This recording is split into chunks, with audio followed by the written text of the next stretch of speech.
Hello and welcome to this special election episode here on Kankakee Podcast. I'm Jake LaMore, and with the consolidated election coming up on April 1st, we wanted to give you the opportunity to hear from some of the mayoral candidates here in Kankakee County.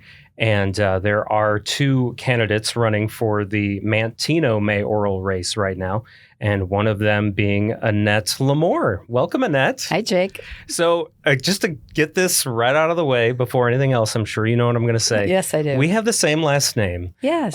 But the relation is distant. Shirt tail. And we were talking about that before the recording, and we could do actually a whole episode about where that connection weaves in.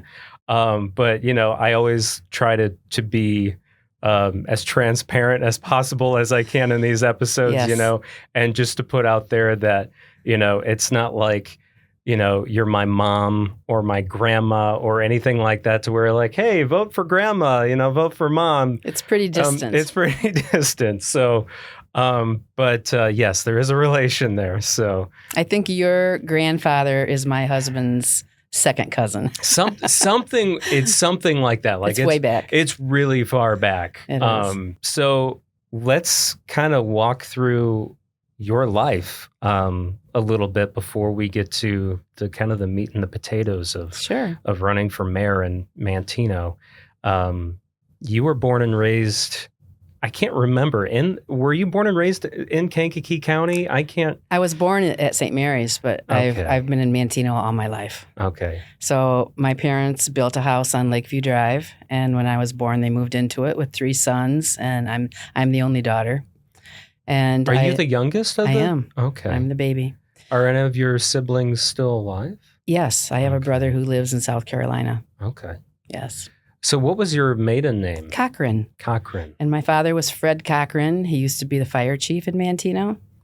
And then he became ill with cancer when I was still in high school, and he died when I was a sophomore. Oh, wow. I'm so sorry to hear that. Yeah. He also worked at O.C. Schreffler and Son. He was in charge of the parts department, and he was a salesman. Okay, so to throw out there for those that don't remember O.C. Schreffler, that was the Harley Davidson dealer in Manteno, Yes, which is now Phantom Harley. It was owned by Sam Schreffler, my grandfather. So Okay, I am wow. related to the Schrefflers. I did not know you had a tie-in with the Schrefflers. Yes, my mother was a Schreffler. Okay, wow, this is just, my mind is just... I'm related to a lot of people. Yeah. And my husband and I both grew up in Manteno, and we lived less than a mile apart, but we never met until I was about 16 and he was 19. So how did you guys meet? Actually, it was on Main Street. He was working at his father's, well, it used to be his father's gas station. He lost his father, too, when he was a young boy of cancer. And he was working at the gas station owned by Jim Miller on Main Street. And I had turned 16, and I had an extra $1 in my pocket, and I pulled into the gas station to get a couple gallons of gas in like 1966.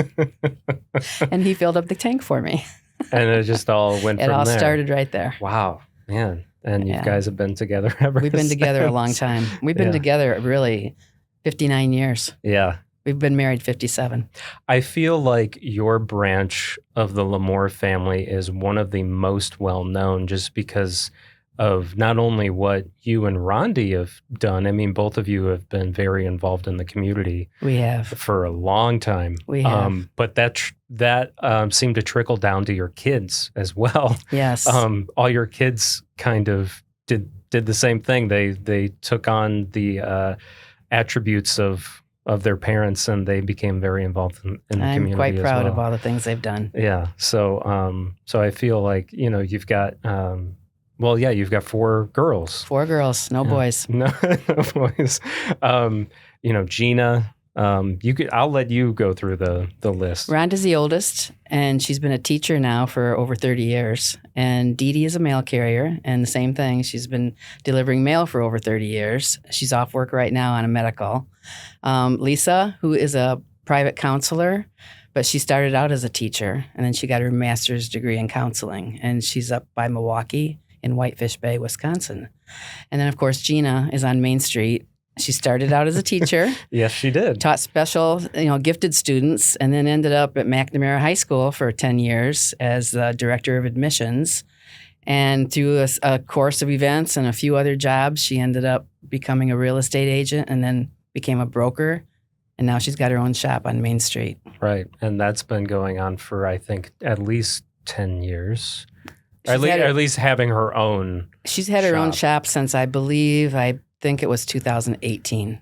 Okay. Oh, it's only, okay. Maybe my math is wrong then. Maybe it's 5, is that 5 years or more than 5 years? She's going to be mad at me if I don't get this exactly right. So I'm going to say somewhere between 5 and 7 years. She's probably going to be mad at me too because she sold me my house.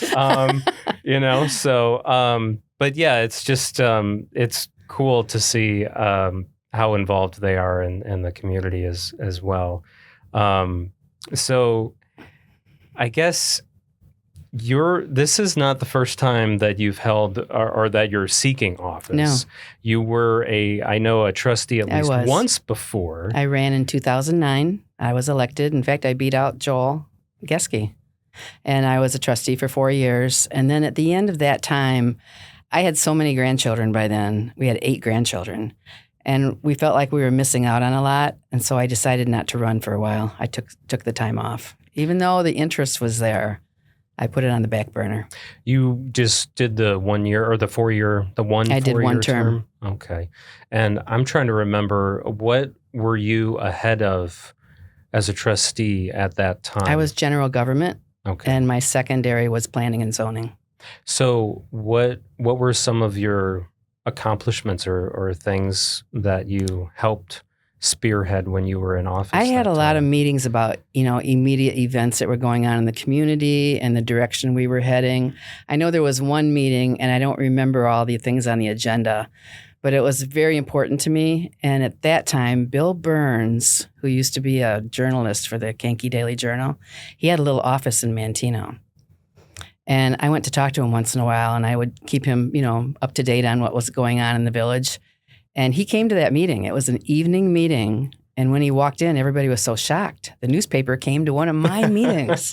And a big article showed up, like on page 3 or page 5. It really made me happy. And I feel like most of the things I did were communication type things, bringing things to light, talking about things that might be important to different parts of the community, different age groups. And I can't tell you a specific monumental thing I did, but I was very active and I attended all the meetings.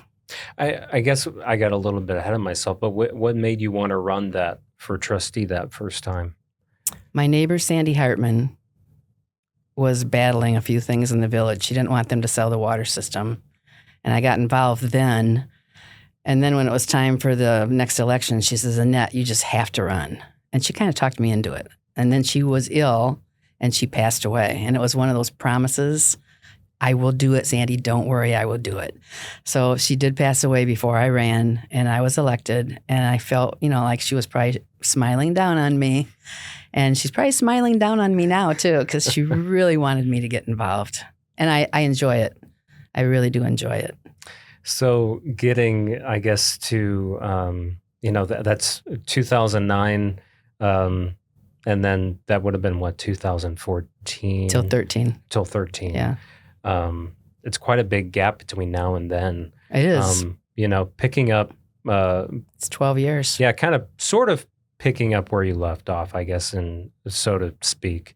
What made you want to run for mayor? Well, because of the events that happened 18 months ago, I really started going to all the meetings again because I was so concerned about health and safety. Those were the key issues. And if we're inviting businesses into our town that could be hazardous, I really was concerned and worried about that. So the longer we talked about it and the more things that happened, I realized we needed different leadership. And I thought, people kept saying, Annette, you should run. I said, well, I'm going to think about it. There's a lot of factors here, how it affects my family. I'm 75 years old, but I haven't lost my faculties yet, and I'm in pretty good shape for the shape I'm in. So I finally did make the decision that I was going to run. So, we're talking about Goshen, which is the plant that's currently being built in Manteno, and the previous Kmart warehouse distribution center. Is what kind of got you to pick up that torch right. and start your campaign. So I guess my question for you, I know that you're a part of the, what is the correct name CCOM, the Concerned Citizens of Manteno. Yes. And there's a current, the lawsuit is still going on. Yes, it is. Against the zoning from light industrial to heavy industrial. Yes, it is. I'm sure there has to be some voters in Manteno that maybe are concerned that, I guess, does that... what's going to happen? That's what you want to know. Well, no, what's going to happen, but also, like, does that... affect me? Affect Here's what's how your happen. campaign and that kind of thing. It's not the only issue on my campaign. Right. But what it does change is that if I do get elected, I am no longer affiliated with that group.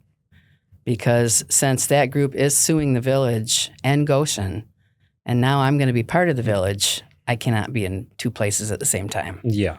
Legally. Yes. So I will no longer be active in that group. So you're okay with I'm okay leaving with that. Because I might be able to do more as mayor than I could as a member of the CCOM. So let's say you do become mayor, you get elected. What would you do in office? Well, first of all, I'd want to do an environmental impact study because that has not been done. And we need to know how safe this is and what's going to happen to the groundwater if there's a leak, what type of hazardous routes they're going to have to bring chemicals into our town, how it will change the streams or the lakes if there is a spill or an explosion, and what will we do to evacuate if there's a big fire and there's chemicals in the air and we're all told we have to evacuate the town. We have over 9,000 people there. We have 800 children in the elementary school, which is very close to the Goshen plant. We have a daycare with 80 or 85 kids there. It's going to have to be an immediate evacuation because of the threat of dangerous toxic fumes, things that can cause cancer or skin rashes. It's something to think about. So that's one of the first things I'll do is come up with some plans on how we would mitigate a hazardous situation. Have you talked to the fire chief? I have. At all? I've been there twice. I've sat down with him for over an hour each time. And we've talked about a lot of things. And he doesn't show favoritism one way or the other. Right. But he sees the challenges that lie ahead. And I'm not sure Manteno's prepared, quite honestly. Has in any of those talks, did they say the fire department is working on ways to train for such an event? Well, it's going to take more money. He asked me, he said, I think we need to make a tax increase. And I said, well, it's going to be difficult to get people to vote for a tax increase. Yeah, because Manteno property taxes are already so high. They're one of the highest in the county, or if not the highest in the county. So at the very least, if I was mayor, I would be asking Goshen to come up with some money to pay for all the improvements that are going to be needed. Yeah. And then there's the factor of bringing in more people into our town. The schools will expand. Where's the money going to come from for that? People who might be excited about this, the prospect of more jobs, have to take into consideration more jobs mean more people, means more improvements that have to be made. And your taxes might go up. And then how are you going to feel? Yeah. It just reminds me of the late 90s or even the 90s in general when there was the big boom and the schools expanding and all of that. Right. And I can't remember, I don't know if you can answer this. Does the school district still own some property to build a new high school? To my knowledge, I think they do. Okay. Yeah. That's kind of off the beaten path. I was just thinking about that, talking about expansion. But yeah, if that, factory does bring in a lot more people to the town. Think how much easier it would have been if it would have been a John Deere company that came in. And I heard rumors that they were interested, but they weren't invited. So I'm sure there's other businesses that would love to be right next to 57. I personally would love to see a Costco. We're a small town, and Costco's not going to come to Kankakee County unless we have a lot of people. Yeah. Because I know the one up on 159th Street has 90,000 members. Oh, my gosh. Yeah, oh, my gosh. That's insane. That's a lot of members. That's a lot, yeah. And I don't know the exact number of people in Kankakee County, but I know it's around 100,000. Right. So. Yeah. We might not have enough people that would buy memberships. Might not. We might not quite be there yet, but maybe in the future. Yeah, but I know there's something out there. I know something will come up if and when Goshen ever does leave, and that could happen. So what else is on your agenda then? I am all about open meetings with discussion. I would like more discussion and allow the people to be part of it. Right now, we have public participation at the beginning of our meetings, but we're each allowed only 3 minutes. And if you can't wrap it up in 3 minutes, the microphone goes off. And that bothers me because, and I know why they do it, but it bothers me because sometimes it's a really excellent speaker who's giving very informative information about safety or about something that we should all know about, and all of a sudden they're cut off. I'm going to change that. I'm going to have a grace period and let them talk longer if the board agrees. Like, you can vote on that to give them an extension. Right. So I'd like to do that. I would like the morning meetings to be at night. Right now, all the committee meetings that they have for all the different parts of government are in the morning at 7 a.m. Well, that's a bad time for parents getting their kids ready for school, or commuters getting ready to take off for their jobs in Chicago, or, a lot of people are so busy in the morning. Do they stream those meetings at all online? No, they're not taped. They're not taped. Okay. No. Just the main village board meeting is, not the committee meetings. Yeah. We have a Facebook page called Manteno Freedom Party. And so we did a survey, and we asked people, if you had a choice, would you rather have the committee meetings for the village at 7 o'clock in the morning or at 6 o'clock at night? And the last time I looked, we had over 45 comments or people who responded, and it was 100% in favor of evening meetings. So why not make it easy for the public to come in and share their thoughts so that we actually represent them and we make decisions based on what the community really wants and needs? Just to kind of explain, I feel like a lot of people don't understand I feel like the main the meat and potatoes reference, if you will, again, happens at actually those committee meetings. I believe you're right. And not so much at the board meetings, because at the committee meetings, they decide, whether this should be brought to the village board or not, whatever, if it's an ordinance or resolution, whatever it might be, and then the village board votes on it. So there's already, and that's what they do, they discuss it at that committee meeting. There's not as much discussion at the village board meeting because that's what the committee meetings are for. So, but I've been to a lot of committee meetings lately. I've been going for 18 months now, and sometimes there's not a lot of discussion there either. I don't get that. But anyway, yeah.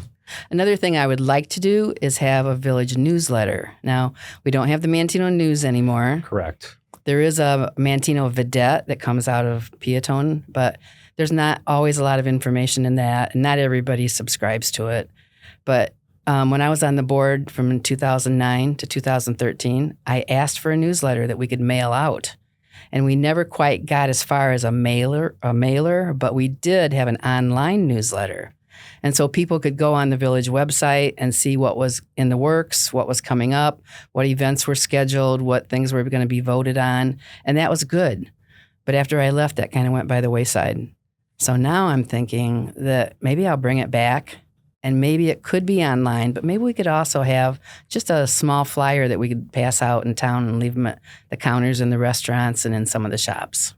Yeah, because there's still an audience. You can't reach everyone online. There's some people that just aren't. Or even if they are online, they might have missed it. That's true. It'd be great in the coffee shops especially, because then people would have a chance to look at it, talk about it, put their thoughts together, and possibly attend a meeting and share those thoughts. Sure. What else is on your agenda, Annette? Well, I've had some seniors who have moved to Manteno from up north ask me, Annette, what is there for us to do in this town? We don't live in Oak Ridge where they have a community building and activities, and we don't live in Maple Valley where they have a community building. I said, I'm not sure, but I'm going to look into that. So I've given that some thought, and Manteno does have an event coordinator. It's Jacob Knox. Yes. He's also the CEO of the Manteno Chamber of Commerce. And so I'd like to meet with him and talk about what kind of activities can we plan on maybe a monthly or weekly basis for some type of entertainment for the seniors. There's a huge senior population yes, in Manteno. the kids have a lot of sports. We have soccer, we have baseball, we have a lot of football and all that kind of thing. But the seniors, unless they know where there's a good euchre game or they know where there's bingo, there's not a lot. And there's 1,000 things you could do. I mean, you could teach them how to knit, sew, you could play bunco, you could have a photography class, a flower arranging. And we have the Leo Hassett building, and it's available a lot of days. So that's one of the things I'd like to work on too. I have some more activities for seniors. Another thing I've thought about, Manteno has a lot of the same businesses. Like we have a lot of gas stations. I don't know, maybe 6. We have 4 vape shops, which I find unbelievable. And I think the village board just put a cap on that. Yeah, I hope so. If I'm not mistaken. Because I don't know why we have that many. Yeah, I think someone can quote me on that, but I'm almost positive they put a no more in Manteno on vape. Once we get the right people, and we already have people in positions to help with this. We need to seek out more, other interesting things that people might be interested in, like maybe a new restaurant, maybe a sewing club where people. Well, we used to have a quilt place, and that's gone. Maybe something else that would attract people. I mean, we've had flower shops, we've had little knick-knack shops. We have an ice cream store, which is wonderful, but now they only stay open in the summer and the spring and the fall. They close for the winter. So I don't know. I'm looking at all the options, and I would like to bring new business to Manteno. Okay. Are there any offhand? Are there any initiatives that you already thought of that you're going to try to get new business and new developments? Well, I told you I'd love to have Costco. Okay. Yeah. Mike Watson shot me down real quick. I don't really know right now. I'm open to anybody's ideas. There's one issue in Manteno that really does need some work. And that is, since we redid Main Street, we don't have handicap parking on the business side of the street, on the west side. So like in front of Athletico, where people go for physical therapy, there's no handicap parking unless you go across the street. There's handicap spaces across the street in the parking lot.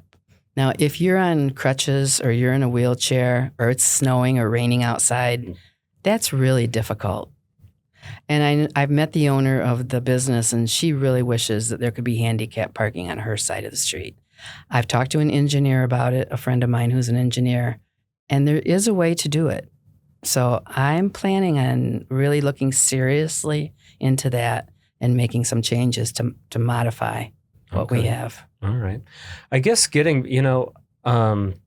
know Goshen is one of the biggest concerns, if not the biggest concern right now for some residents in Manteno. Whether you're for or against it, it's a hot topic. If you get into office as mayor, are you looking to chase them out of town? I would love to invite them to leave. There's no way of, I am not in favor of Goshen. Okay. For 2 big reasons: the threat and danger of the chemicals they bring, and because they are associated with the Communist Chinese Party. I don't think we should have any part of that. Is there any evidence of that? Yes. And we had a roundtable in Manteno with John Muhlenauer and Darren LaHood, and they talked about this. They're trying to pass a bill in Congress to disallow China to buy any land or any businesses in our country. They are our largest adversary, and their goal, if you've ever heard of the book, The 100-Year Plan, their goal is to take over the United States. And that started in 1949. So they're hoping by 2049 that they will be able to take over our country. You should pick up the book. I can't think of the author's name right now, but it's The 100-Year Plan. It's scary. And there's also a movie that you can find on the internet. I think it's on Netflix. It's called American Factory, and everybody should watch that. It's about a Chinese company that comes to the United States and takes over a business that shut down, and how it grows and how they handle it and the way they treat the people. It will shock you. Farmers' fields. Let's talk about those. You came from a farming family. I came from a farming family, yeah. I don't know. I assume you're concerned about I'm solar. Very, very much so. We have rich farmland here. We grow corn and beans, and it's a livelihood for the farmers, and we feed the country. So why are we allowing our land to be sold to a foreign business, a foreign entity? Why is China buying our land and putting up solar panels and wind turbines? I don't agree with it, because I think the main reason people get involved in solar energy is for the kickbacks that they get from the federal government. And it sounds like some of that is going to dry up, or is drying up. But the profit from putting those things up, I've read, is maybe 20%. So, and at the end of 20 years, a lot of that equipment is worn out and it's ready to be expired. But what do you do with it? Are they going to dig a big hole somewhere? Because it's not recyclable. And there's so much concrete that's involved in that when they put up those big wind turbines. It really affects our soil, and it affects everything about our life in the country. It kills birds, and it makes noise, and I just don't understand why people want it unless they think they're going to make a lot of money. And that's sad, because life shouldn't be just about money. Going back to the property taxes, yes. Is there anything that can be done on the village side of things to help with property taxes? Somebody just asked me this. Somebody stopped me when I was out playing cards at the club, the Sportsman's Club. Annette, can you make our taxes go down? I said, I can't promise you anything, but I would tell you that it's always concerned me, because my taxes go up every year. I mean, if you stay under a certain amount of money when you get to be my age, you can have a tax freeze. But I still have rentals, and we still have people who come into our vacation rentals. So I don't have a tax freeze. Most of our money, as you well know, goes to the schools. Yes. And every year, the school asks for an increase. What I would do as mayor is sit down with the school board and say, can we go a year without raising your taxes? Because if you're not getting a lot more students, let's just hold the cost down to help the public. Will they listen to me? I don't know. I guess Right. I'll find that out. But maybe there's other ways that I'm not aware of yet. But I will talk to our accountants. I will work with the professionals and try to find a way to rein in those taxes. I care so much about Manteno. I mean, since I was a little girl, I rode my bike all over town. And I think as a young child, I don't think most kids get to do that today because of the threat of danger. The more new people that come in, especially people that we don't know anything about, could add to concern about safety. And there have been a few issues I've heard about in town which scare me. But I want to keep Manteno a small town. It doesn't mean I'm not in favor of growth, but I'm not in favor of 1,000 people coming in at once. I think slow growth is a healthy thing. And you want more business, you want more interesting shops, and you want things for the people, the amenities that they're looking for. You don't want to be stagnant. But do we really want to turn into a city? Like, there are people who want to bring the L train down to Manteno. My feeling is that's a really bad idea, because a lot of people who have moved to our town have come from the city to get away from that. They want the peacefulness of the cornfields and the small town feel, and walking into a shop and the guys are there having coffee and they all know who you are. And they say, come on and sit down. Yeah, that's always a nice feeling. You don't get that everywhere. And our community is so caring. People really care about each other. There's a lot of good things that happen at the Manteno Sportsman's Club. And they help people who are in trouble. They help people who are sick. They'll have fundraisers, and everybody comes. When they have the, what's it called, St. Baldrick's? Oh, yes. That's always a big event. They make so much money. It's incredible. There will be over 100 people that come there to get their heads shaved to help children's cancer. Yeah. And I was told that the headquarters is in California. They have actually called the Manteno Sportsman's Club and said, what are you people doing there? How do you raise this much money in a small town? Yeah. No, I it's believe the people. I believe it. That's always been a big thing out there at the Sportsman's Club. There are a lot of good people. Yeah. And I'm a volunteer myself. I've been volunteering all my life, whether it's at McNamara High School, Our Ladies Academy, for the school in Manteno. I've been involved in my church. My husband and I were greeters and CCD teachers. And I've been involved in village government. And before I became a trustee, I was on the zoning board. And I really loved it. I like to be a part of what's going on in Manteno. I like to have my thumb on the pulse of Manteno. So some people may wonder whether or not, we have to talk about the golf course. Oh, the golf course. Oh, man. So, oh, gosh, that's... Can I tell you the story? Sure. Do you have time? Do you have time? The golf course is a long story. Okay. I have not had my hole-in-one yet, and darn it, I wanted to get it at the Manteno golf course, and I don't think that's going to happen. No. But anyway, way back in 2005, when Tim Nugent first got elected, there was talk of selling the golf course. And my husband and I are both avid golfers. We've both been on a lot of leagues, and I'm still on 2 leagues every year, and we love to golf. And so a bunch of us got together and said, we can't let them sell the golf course. So we formed a group called the Save Our Golf Course Committee.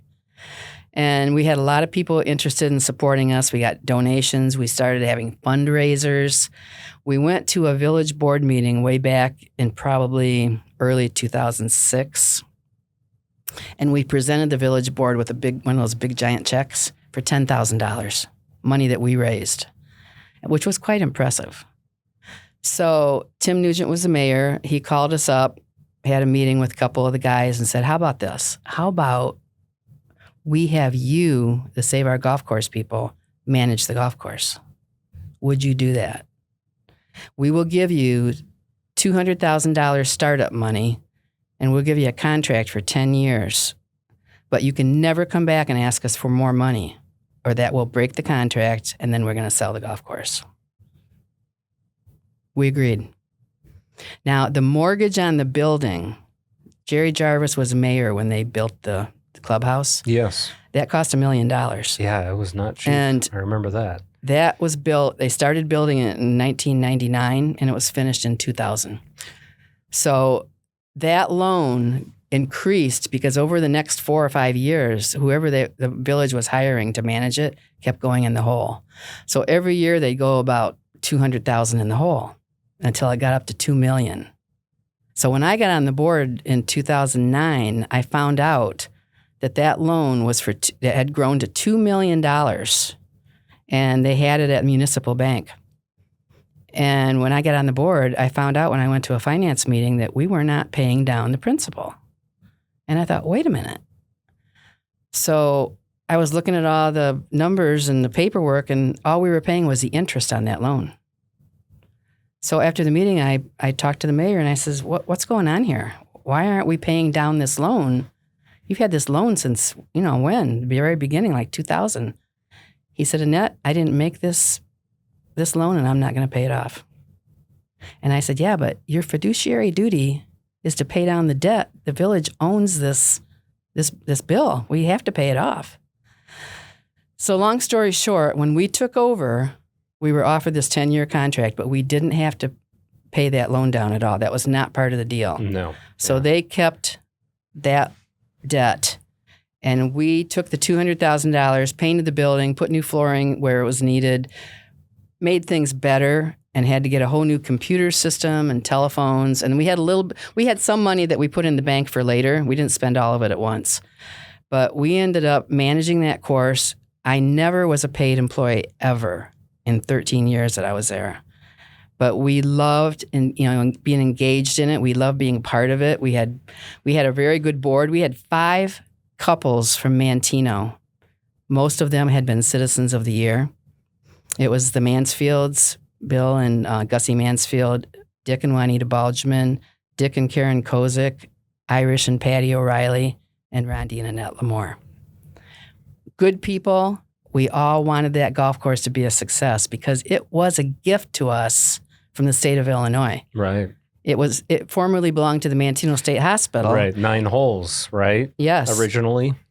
And Dick Balgman, when he found out they were going to shut down the state hospital, went to somebody, the administrator out there, and said, look, instead of plowing this under, why don't we give this to the people of Manteno because some of them are already golfing out here. Is that when it immediately became part of the village? Was when it wasn't immediate. They had to involve some state legislators, and it went through the state of Illinois. Yeah, and I was just trying to remember when the village of Manteno gained control. It was around 1976. No, as I recall. 70s? Wouldn't have been the 80s? Wasn't it? You know, I'd have to look it up. Okay. Yeah. I mean, I know the hospital closed in 86 or 80. Yeah. It was 86, I think. Somewhere. I have a book at home that shows, it's about a Manteno village book that's got the golf course in there, and it's from 1976. Yeah. Oh, okay. So we can debate on this. Yeah. I mean, it could very well be that it was before the hospital. But what happened was they deeded over the original 9 holes, and then we ended up purchasing the other half of the course for probably $1, and we made 9 more holes. Yeah. So the debt came when they built the clubhouse, because the contract that they got from the state said you can have this property to be used as a golf course for the next, I forget how many years, if it was 50 or whatever it was, but it was a long, long time, for $1 a year. But there's a reverter clause. If you ever try to sell this golf course, it will revert back to the state of Illinois. So what happened when the golf course was sold then? So here's what happened. And that was... You're about to hear the rest of the story. And that was what, just a few years ago, or was it longer Yes, than it was just a few years ago. So here's the rest of the story. So around 2019, I'm sorry, I'm 100 years off. Around 2019, Randy and I are getting pressure from our kids because we're spending so much time out there. We loved it, but we're spending so much time away from our family. Our daughters said, "Why are you guys doing this? And you're not even getting paid for it. You're volunteers." And, you know, he would answer the phone calls from the police department if somebody broke in the middle of the night. And we did have break-ins. I believe that. There were a lot of problems with kids from Indian Oaks. A lot of stuff, broken windows, getting into our pump house, stealing golf carts. We dealt with all of that. So by the time I turned 70, Randy and I decided it's time for us to retire from this. We still had board members, although all the original people in our group of 10 had all either passed away or faded away. Yeah. So Randy and I were the last 2. And Dick Balgeman was on the board until he turned 90. Yep. And so he had left already, and it was just me and Randy. And Randy and I both agreed we need to spend more time with our own family. Our grandkids are growing up so fast. So we left around 2019, and new members came on the board. It was Mark Deno and Jonathan Dole, that's Diane's son, and a young man named Brett Curefoot, all from Manteno. And they came on the board and took over. So we wrote a letter of resignation. We left the golf course better than it had been when we started many years ago. We always carried a small debt over at the end of the season, but when we sold memberships in the fall, that money that came in got us through the winter to pay the bills. So we were not-for-profit, the Save Our Golf Course Incorporated, and we did keep it going all those years, but we never made money. We just made it through the winter so we could start all over again in the spring. So anyway, what happened after we left was COVID hit. Right. So the board they had changed the way they were managing things out there, and they were focusing too much on the kitchen. And we had warned them, this is not a good place to plan to have a restaurant. Too far off the beaten path, it's not gonna be profitable. But they started getting COVID money, and instead of pouring it into the course, they poured it into the employees in the restaurant, and it didn't work out so well. So one night we got a phone call, and one of the employees let us know that the course was going to close the next day. This was like 2021, and I was heartbroken. I mean, we didn't want it. We didn't want to lose it. Right. You had spent so many years keeping it alive. And I had always told people, we have 2 jewels in Manteno. One of them is the Manteno Sportsman's Club. The other one is the Manteno Golf Course. And I always bragged about the fact that the golf course, brought in so many people from everywhere. We had golfers from Michigan that would come to our course in the wintertime because they had too much snow, and we would open if there was no snow on the ground and it was a nice day. I do remember that, yeah. And we had 7 golf leagues. We had couple hundred people that would come, not on a daily basis, but on a weekly basis. We had so many people that would come out there 3 and 4 times. Bud Hartman probably held the record. Between Bud Hartman and Joe McCourt, both of those guys were out there every single day. So funny. Yes, we're disappointed. It's painful to me to know that it's gone, but we had a good run. Oh, it's also important for people to know this. Everybody on our board had to buy their own membership. We did not golf for free. Okay. So even though Randy and I spent all of our time out there, we bought memberships every year. So he and I are volunteers. I am a total volunteer, never got paid for anything I did. And we had banquets, parties. We sponsored a lot of parties for the village of Manteno. And even when the mayor would come out there, he'd tell us what a great job we were doing. So then the golf course sold, though. It did. But it didn't revert back to the state, though. They contacted somebody, and there's probably some information available on that. Okay. But they found somebody who signed off on it. Okay. But the heartbreaking thing is they didn't even talk about the clubhouse. The clubhouse, to my knowledge, had not been paid off yet. And they owed $2 million. So they sold bonds. That's the last thing I heard when I talked to the secretary in the village hall. They sold bonds on that. And at a recent village board meeting, our administrator mentioned that they paid off the bonds. So that was $2 million. Wow, man. And that was never our responsibility. Mm-hmm. We did the best we could with what we had. And there were times we wondered if we were going to make it, and then somebody else would come. We'd sell a few more memberships. Yeah, you're right. You would, you'd be able to just make it to the next season. We had weddings. We had funeral luncheons. We had fundraisers for different groups. Right. Zonta used to come out there and have this big thing at Halloween time. There were just a lot of people.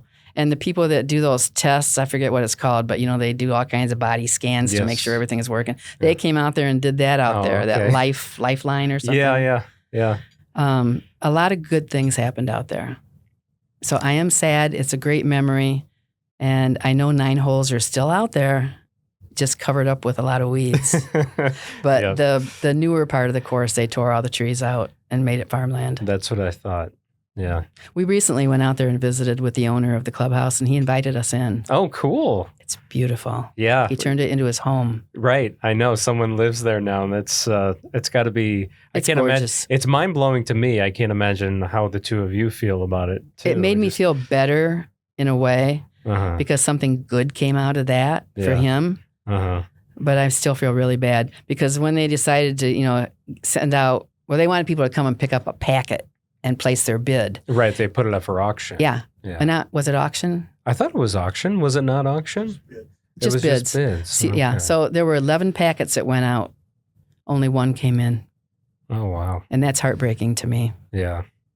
If I would have known they were going to sell it so cheap, it went for $650,000 for 132 acres.